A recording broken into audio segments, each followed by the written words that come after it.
नमस्कार। आज हमारे साथ पावर सेंटर दिल से दिल की बात में एक ऐसी शख्सियत हैं जो हरियाणा की राजनीति में सेल्फ मेड पॉलिटिशियन है।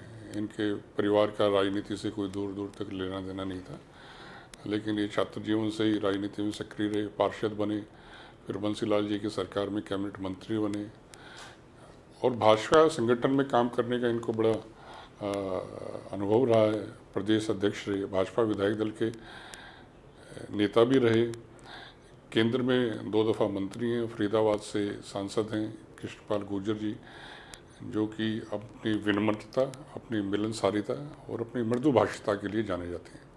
पावर सेंटर में आपका स्वागत है। धन्यवाद कादवान जी।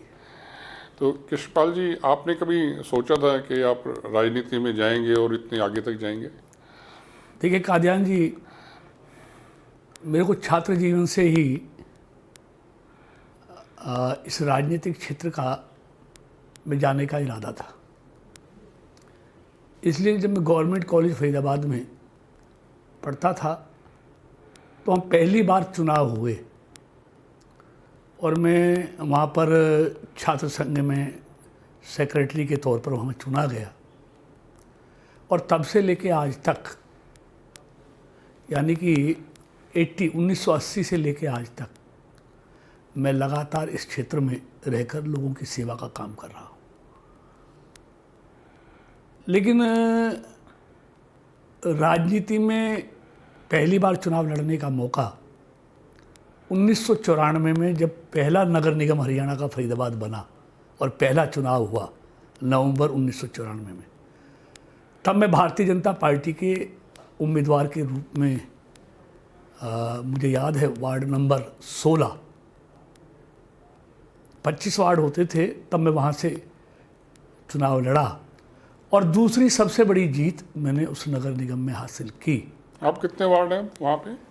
अभी पीछे 40 वार्ड थे, अब इस बार जो चुनाव होना वो जो प्रस्तावित है वो 46 वार्ड हो गए। ऑलमोस्ट डबल हो जाएगा। डबल हो जाएगा जी।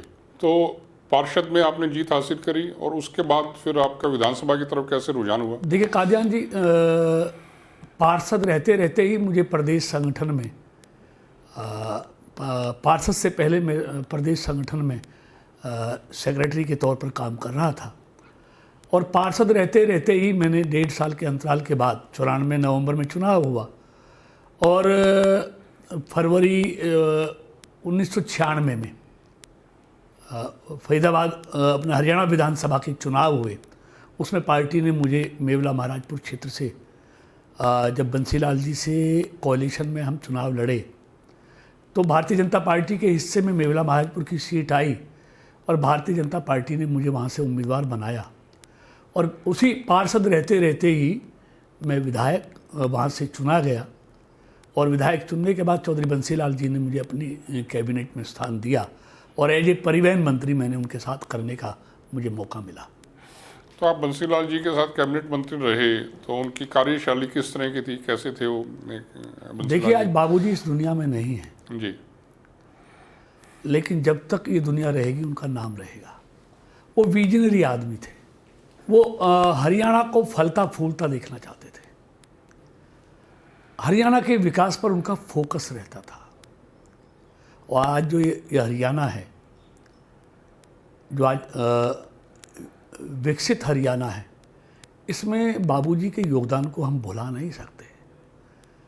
हरियाणा की तरक्की में उनका बहुत बड़ा योगदान मैं समझता हूँ रहा है।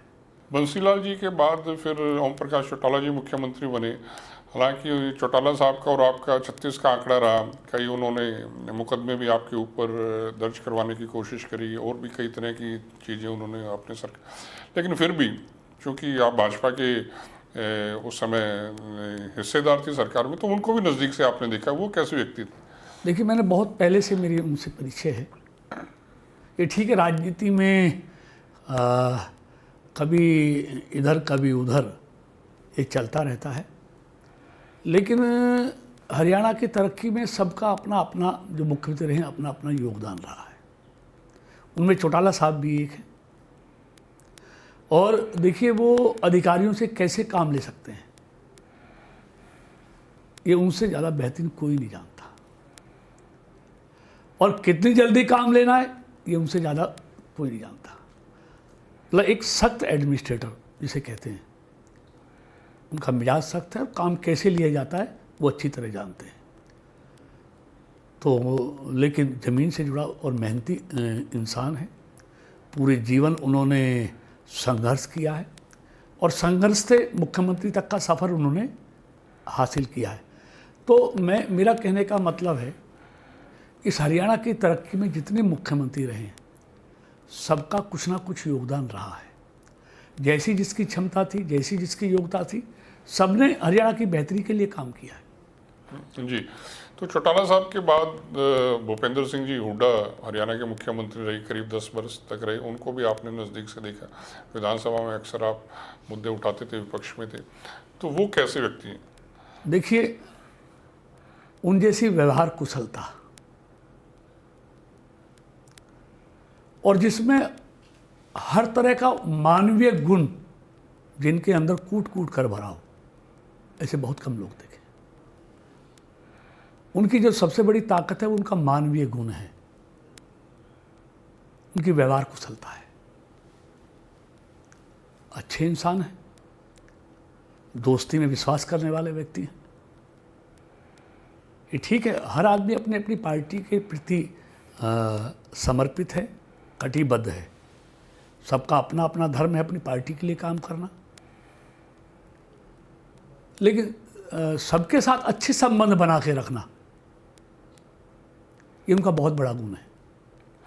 तो बाद में अब मनोहर लाल जी मुख्यमंत्री बने हुड्डा साहब के बाद, उनके साथ तो आपके बहुत पुराने संबंध हैं, क्योंकि आप दोनों ही भाजपा में बहुत नज़दीक से आपने मनोहर जी को देखा है। तो उनके बारे में कुछ बताइए। देखिए, मनोहर जी के बारे में मैं इतना जानता हूँ क्योंकि मुझे उनके साथ एक कार्यकर्ता के रूप में भी काम करने का मौका मिला। जब वो संगठन मंत्री थे, मैं प्रदेश में पदाधिकारी होता था, और जब मैं प्रदेश अध्यक्ष था, वो क्षेत्रीय संगठन मंत्री के रूप में भी मुझे उनके माध्यम से काम करने का मौका मिला। संगठन को कैसे खड़ा किया जाता है, संगठन को कैसे मजबूती दी जाती है,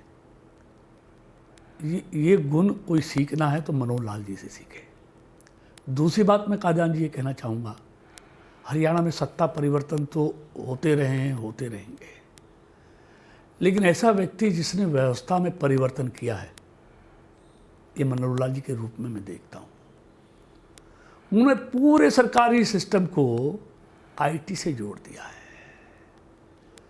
जहाँ से जो भ्रष्टाचार की जड़ है उसको आईटी के माध्यम से समाप्त करने का उन्होंने पूरी तरह से प्रयास किया है, जिसमें वो सफल रहे हैं। अब विपक्ष के पास तो बुराई करने के अलावा कोई दूसरा काम है नहीं। दूसरा, उनकी सोच कि सब अपने हैं, कोई पराया नहीं है।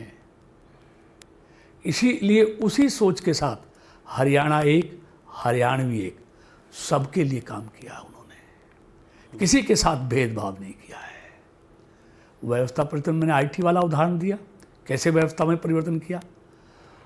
तो रोजगार के मामले में, सरकारी रोजगार के मामले में जो रिश्वत और सिफारिश के आधार पर जो हरियाणा में एक प्रचलन था नौकरी मिलने का, उस पर अगर करारी चोट किसी ने की है तो उसके लिए जब तक ये धरती और आसमान रहेगा, हरियाणा की राजनीति में मनोहर लाल जी को इसके लिए याद किया जाएगा कि योग्यता के आधार पर, और हरियाणा में अगर किसी मुख्यमंत्री ने नौकरी दी है तो उसके लिए सदा मनोहर लाल जी को लोग याद करेंगे। ये व्यवस्था परिवर्तन करके दिखाया। कृष्णपाल जी, आपके प्रधानमंत्री नरेंद्र मोदी जी के साथ भी बड़े निकट से काम करने का अनुभव रहा है आपका, क्योंकि वो भी हरियाणा के प्रभारी रहे हैं।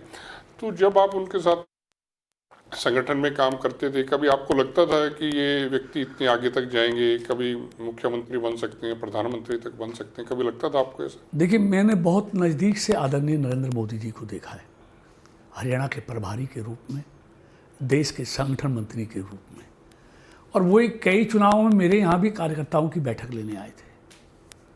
मैंने तभी देखा था वो बहुत दूर की सोच रखने वाला व्यक्ति है। देश हित में, पार्टी हित में क्या क्या कैसे कैसे कर सकते हैं, ये उन्होंने करके दिखलाया है। संगठन की समझ, संगठन को कैसे विस्तार देना है, कार्यकर्ता में कैसे आत्मविश्वास पैदा करना है, ये कोई नरेंद्र मोदी जी से सीखे। 25 साल पहले ये सोच रखने वाला, मुझे आज भी वो याद है जब नरेंद्र मोदी जी हरियाणा के कार्यकर्ताओं से कहा करते थे, ये हरियाणा की धरती में मैं भविष्य की बीजेपी देख रहा हूं। वो कहते थे, याद रखना, हरियाणा में एक दिन भारतीय जनता पार्टी अपने बूते पर सरकार बनाएगी। मुझे हरियाणा की धरती में, हरियाणा के लोगों में ये दिख रहा है। और जब सरकार बनाएगी तो हमेशा हरियाणा में भारतीय जनता पार्टी का परचम फैलाएगा। और मैं आज वही देख रहा हूँ जो उन्होंने 25-30 साल पहले हरियाणा में कहा था, आज वो हरियाणा में 2014 में चरितार्थ हो गया। अपने बूते पर भारतीय जनता पार्टी ने सरकार बनाई। 10 की 10 लोकसभा की सीटें भारतीय जनता पार्टी ने नरेंद्र मोदी जी की झोली में डाल के दी। तो इतनी दूरदृष्टि वाला व्यक्ति, दूर की सोच रखने वाला व्यक्ति आज देश का प्रधानमंत्री है। तो आज देश के बारे में भी वही उनकी दूरदृष्टि है, दूर की सोच है, एक विकसित भारत की सोच। और मैं समझता हूँ जो हरियाणा के बारे में सोचा था, वो देश के बारे में वो जो सोच रहे हैं, निश्चित तौर पे वो भी चरितार्थ होगा। मोदी जी के नेतृत्व में ही भारत दुनिया का विकसित भारत बनेगा, ऐसा मेरा दृढ़ संकल्प है। आप कृष्णपाल जी नरेंद्र मोदी जी के साथ 2014 से जब वो प्रधानमंत्री बने तब से लगातार उनके मंत्रिपरिषद का हिस्सा है। कई महत्वपूर्ण विभाग आपने पहले भी देखे, अब भी आपके पास महत्वपूर्ण विभागों का दायित्व है। आप ऊर्जा मंत्री के तौर पे भी देख रहे हैं, हैवी इंडस्ट्री के तौर पे भी देख रहे हैं। तो प्रधानमंत्री जी की कार्यशैली को एक मंत्री के तौर पे आपको बहुत निकट से देखने का मौका मिलता है। तो किस तरह के प्रशासक हैं? देखिए, मैं किसी की आलोचना के लिए नहीं, लेकिन दशकों के बाद देश को ऐसा प्रधानमंत्री मिला है जिसकी सोच देश प्रथम है। जो कुछ करना है देश के लिए करना है, माँ भारती के लिए करना है। और 2014 मई 2014 से आप देखेंगे, एक दिन भी मुझे ऐसा नज़र नहीं आता जिस दिन नरेंद्र मोदी ने प्रधानमंत्री के रूप में एक दिन का अवकाश भी लिया हो। बिना रुके, बगैर बिना थके, लगातार देश सेवा को समर्पित, देश को विकसित भारत बनाने के लिए कड़ी मेहनत जो नरेंद्र मोदी जी ने की है, मैंने जीवन में इतनी मेहनत करते हुए कोई नहीं देखा। और वो इसी तरह का काम अपने सहयोगियों से भी चाहते हैं कि वो भी देश के लिए काम करें और दिन रात करें, कड़ी मेहनत करें। हम सब मिलकर भारत को दुनिया का श्रेष्ठ भारत बनाएं, विकसित भारत बनाएं। ये सोच वाला प्रधानमंत्री दशकों के बाद देश को मिला है। जी, अब कृष्णपाल जी थोड़ी राजनीति की बात करते हैं। राजनीति में इतने लंबे समय तक सक्रिय रहे हैं आप, तो हरियाणा में मुख्य विपक्षी दल कांग्रेस है इस समय पे। तो कांग्रेस के बारे में आपका क्या आकलन है, किस तरह की पार्टी है कांग्रेस? देख कादियान जी, मैं अगर दोनों पार्टियों में तुलना करूं, कांग्रेस परिवार पर आधारित संगठन है, भारतीय जनता पार्टी संगठन पर आधारित परिवार है। हमारे यहाँ संगठन बड़ा है, पार्टी बड़ी है, व्यक्ति छोटा है, लेकिन एक परिवार के तरह पार्टी को चलाते हैं। इसलिए हमारा संगठन नीचे से लेकर ऊपर तक आपको काम करता दिखाई देगा, लेकिन वहाँ संगठन नहीं, परिवार बड़ा है। वहाँ संगठन ना नीचे है ना ऊपर है, आपको वहाँ हमेशा एक परिवार काम करते हुए दिखाई देगा। इसलिए मौलिक अंतर है दोनों पार्टियों में। आप 2 दफ़ा से फरीदाबाद के सांसद हैं और बहुत लोगों ने समर्थन दिया। 6 लाख से ज़्यादा मतों से आप जीते हैं, ये भी एक बहुत बड़ा रिकॉर्ड आपने कायम किया। तो लोगों की आपसे बहुत ज़बरदस्त अपेक्षाएं हैं फरीदाबाद के लोगों की। तो एक सांसद के तौर पे, एक मंत्री के तौर पे 3 ऐसे काम जो आपको लगता है कि आपने फरीदाबाद के लोगों के लिए किए। देख कादियान जी, मैं फरीदाबाद लोकसभा क्षेत्र के मतदाताओं के तो मुझे प्यार दिया है, उसके पास मेरे पास शब्द नहीं है। आज मैं जो कुछ भी हूँ फरीदाबाद लोकसभा की 36 बिरादरी के मतदाताओं के कारण हूँ, और इतनी बड़ी जीत बगैर 36 बिरादरी के सहयोग और समर्थन के मिल नहीं सकती। मैं सौभाग्यशाली हूँ कि मुझे 36 बिरादरी का भरपूर समर्थन और सहयोग मिलता है हर चुनाव में, विधानसभा से लेके निगम पार्षद से लेके लोकसभा तक। इसलिए ये मेरा दायित्व बनता है कि जिस उम्मीद और अपेक्षा से मुझे फरीदाबाद लोकसभा के लोगों ने लोकसभा में भेजा है, और मैं सौभाग्यशाली हूँ कि मुझे मोदी जैसे प्रधानमंत्री, जो दुनिया का सर्वश्रेष्ठ नेता है और ग्लोबल लीडर है, उनके साथ काम करने का मौका मिला है।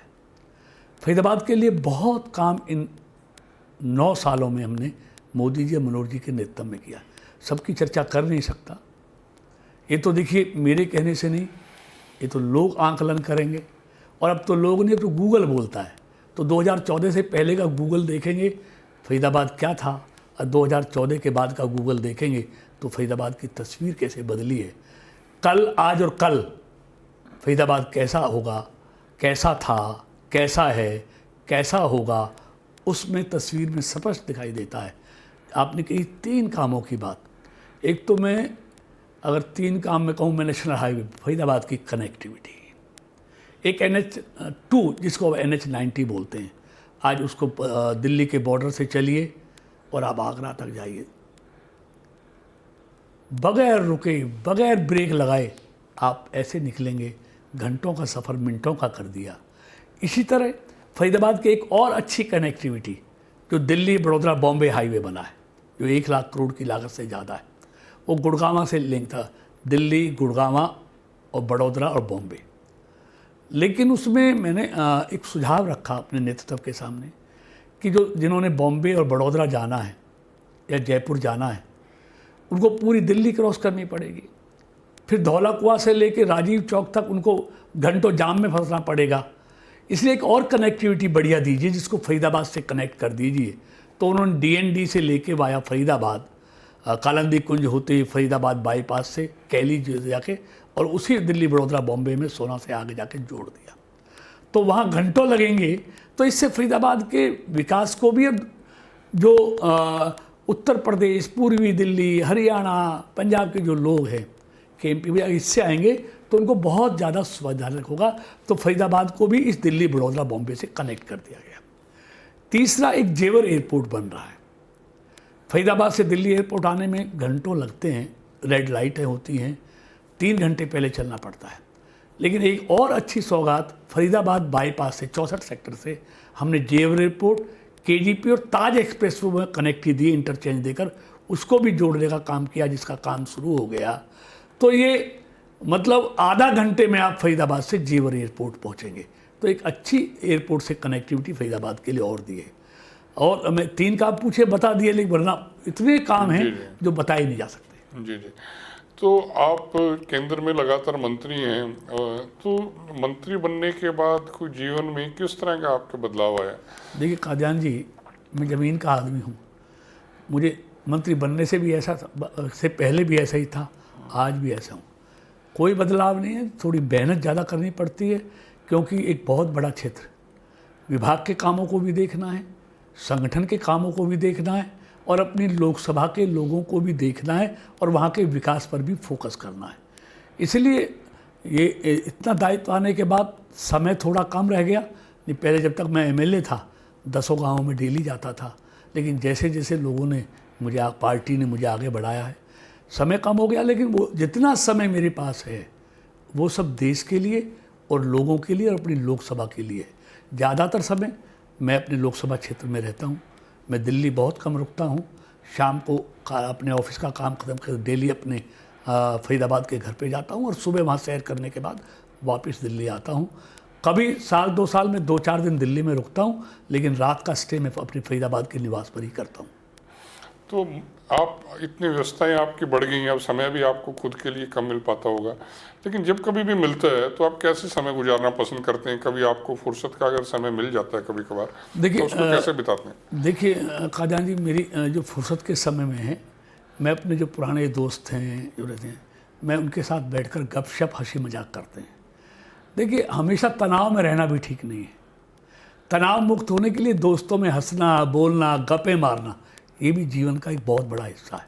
अगर अपने आप को स्वस्थ रखना है, तंदुरुस्त रखना है, दिमागी तौर पर फ्रेश रखना है, तो ये गपशप, ये हंसी मजाक दोस्तों के बीच में ये चलता रहना चाहिए। इसके लिए भी समय निकाल, जैसे ही फुर्सत के क्षण बनते हैं, मैं अपने दोस्तों में बैठकर गपशप मारते हैं, हंसते हैं, बोलते हैं, पुरानी यादों को ताज़ा करते हैं। और कभी और ज़्यादा फुर्सत निकालती है तो उन्हीं दोस्तों के साथ में, मुझे क्योंकि हरियाली बहुत पसंद है, मैं पहाड़ बहुत पसंद है, तो उन दोस्तों के साथ कभी कभी घूमने के लिए उस हरियाली में, पहाड़ों में चला जाता हूँ। जी। और फिल्में देखते हैं? फिल्में देखने का शौक है आपको? अब तो वर्षों हो गए, दशकों हो गए, कभी मौका नहीं मिलता। जैसे बीच बीच में फिल्म, जैसे कश्मीर फाइल्स आई, वो देख ली। ऐसे कोई फिल्म आती है तो उसको ज़रूर देखते हैं। वैसे कोई फुर्सत समय नहीं है फिल्म देखने, इतना समय मिलता नहीं है आजकल। और आपको खान पान में क्या पसंद है? क्या आप खाना पसंद करते हैं आमतौर पर? देखिए काजान जी, मैं बिल्कुल सिंपल भोजन करता हूँ। मैं सुबह 2 चपाती, हरी चटनी, लहसुन, पुदीना, प्याज की चटनी लेता हूँ, 1 गिलास छाछ लेता हूँ और कोई हरी सब्जी। दोपहर में फ्रूट लेता हूँ, शाम को भी 2 चपाती लेता हूँ, फ्रूट लेता हूँ। सिंपल खाना। और मुझे बाहर के खाने से जो घर का खाना ज़्यादा पसंद है, मुझे ज़्यादा अच्छा लगता है। तो जब कभी भी अगर मान लीजिए आपको कोई समय मिल जाए, कोई घंटे 2 घंटे इस व्यस्तताओं के बीच में, तो कभी दिन में आपका सोने का भी कभी कार्यक्रम रहता है या दिन में आप नहीं? ये काजान जी मुझे याद नहीं है, आज से नहीं, मैं 30 साल की बात करता हूँ। मैं सुबह 4:15 बजे जगता हूँ, 4:15 उठ के फ्रेश होके आधा घंटा योगा करता हूँ, फिर 5 से 6 में सैर पे निकलता हूँ दोस्तों के साथ। 4-5 दोस्त हैं, उनके साथ सैर पे 1 घंटा सैर करने के बाद 6 बजे वापस घर आ जाता हूँ। फिर मैं अपनी दिनचर्या, चाय पीता हूँ, अखबार पढ़ता हूँ, फिर मैं तैयार होता हूँ। तैयार होके मैं, मतलब तैयार नहीं, फिर वहाँ से 7:15 बजे मैं दिल्ली के लिए निकल लेता हूँ। यहाँ के मैं तैयार होता हूँ, तैयार होके ब्रेकफास्ट करके अपने जो मंत्रालय का काम है उसके लिए मैं कार्यालय चला जाता हूँ। ये मेरी दिनचर्या है। और मैंने अगर गिनती के दिन में कभी आराम किया होगा तो ऐसे समय किया होगा जब सुबह से शाम तक बारिश पड़ती हो, जब घर से बाहर नहीं निकलते, तब मैं घर पे रुक के मैं घंटा 2 घंटा में अगर मैंने नींद ले ली हो तो मैं कह नहीं सकता। वरना दिन में मैं कभी आराम नहीं करता, दिन में कभी घर पे नहीं आता, फील्ड में रहता हूँ या मंत्रालय के काम में रहता हूँ। आपके बेटे देवेंद्र जी, वो भी राजनीति में काफ़ी सक्रिय हैं, फरीदाबाद में काफ़ी उनका एक अपना स्थान है भाजपा की राजनीति में भी। तो उनके साथ भी आपका कोई सियासी, वो आपसे मार्गदर्शन लेते हैं? आप भी अपने सियासी फैसलों में उनसे सलाह मशवरा करते हैं अपने आप ही? किस तरह का? बहुत चीज़ें हैं। मेरे एक बेटा है देवेंद्र, जो पीछे से लोगों को संभालता है, उनके कोई छोटे मोटे काम होते हैं तो उनमें हाथ बटाता है। राजनीतिक क्षेत्र में मेरा हाथ बटाता है और इसीलिए वो पीछे नगर निगम का चुनाव भी भारतीय जनता पार्टी से लड़ा था और सीनियर डिप्टी मेयर बना था। और आजकल लोकल बॉडी का जो संगठन है उसमें काम देख रहा है, लेकिन वो काम बढ़ाता, पूरा काम मेरा पॉलिटिकली मेरा हाथ बढ़ाता है। और वो भी लोगों के बीच में आना जाना लगातार, वो क्योंकि मैं अगर यहाँ पर व्यस्त हूँ तो क्षेत्र में लोगों के यहाँ दुख सुख में जाना, इसमें पूरी उसकी भूमिका रहती है। उसमें मेरे काम को वो बांटने का काम करता है, मेरी जगह वो हाजिरी लगाता है। तो आपका बहुत बहुत शुक्रिया, पावर सेंटर में आपने हमसे बात करी, दिल खोल के बात करी।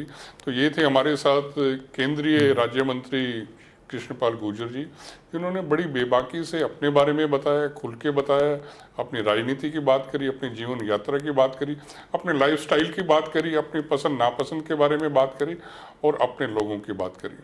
शुक्रिया।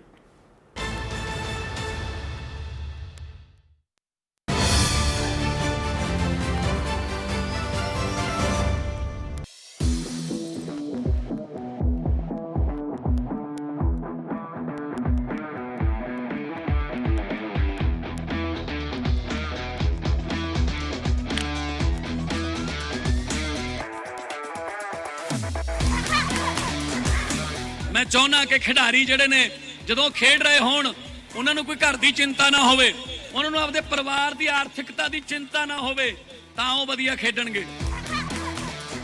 ਬਾਕਸਿੰਗ ਦੇ ਆਧਾਰ ਤੇ ਮੇਰੀ ਬੇਟੀ ਨੇ ਸਾਡੀ ਜ਼ਿੰਦਗੀ ਸਾਰੀ ਬਦਲ ਕੇ ਰੱਖਤੀ। ਨਵੀਂ ਸਰਕਾਰ ਤੋਂ ਸਾਨੂੰ ਆਸ ਆ, ਭਗਵੰਤ ਮਾਨ ਜੀ ਨੇ ਪਿੱਛੇ ਵਤਨ ਪੰਜਾਬ ਗੇਮਾਂ ਕਰਾਈਆਂ, ਸਾਡੇ ਹੀ ਬੱਚਿਆਂ ਦੇ ਮੈਡਲ ਆਏ ਆ, ਕਾਫੀ 11 ਗੋਲਡ ਆਏ ਸਾਡੇ ਹੀ। ਭਗਵੰਤ ਮਾਨ ਜੀ ਵੀ ਸਪੋਰਟਸ 'ਚ ਵਧੀਆ ਰੁਚੀ ਰੱਖਦੇ, ਜਿਵੇਂ ਉਹ ਖੁਦ ਵੀ ਵਾਲੀਬਾਲ ਦੇ ਪਲੇਅਰ ਰਹੇ ਹਨ। ਸਾਨੂੰ ਆਸ ਆ ਵੀ ਉਹ ਪਲੇਅਰਾਂ ਦੀ ਉਹ ਸਥਿਤੀ ਨੂੰ ਜਾਣਦੇ ਆ ਵੀ ਕਿਵੇਂ ਇੱਕ ਨੋਰਮਲ ਘਰ 'ਚੋਂ ਉੱਠ ਕੇ ਬੰਦਾ ਗੇਮ 'ਚ ਆਉਂਦਾ, ਗਰੋ ਕਰਦਾ।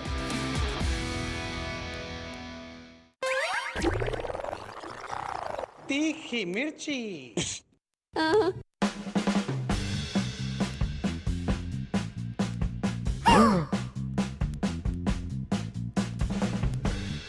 अरे भाई ना तो किते लाइन लाग रही ना भीड़ भाड़, आम आदमी का तो किते काम में ना हो रहा।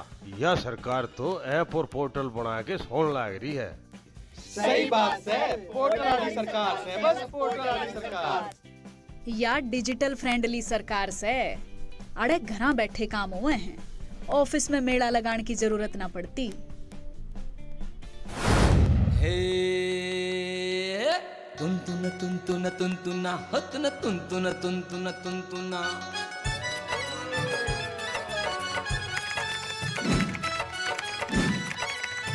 सरकारी काम आसान कर डाला, हाँ ये कमा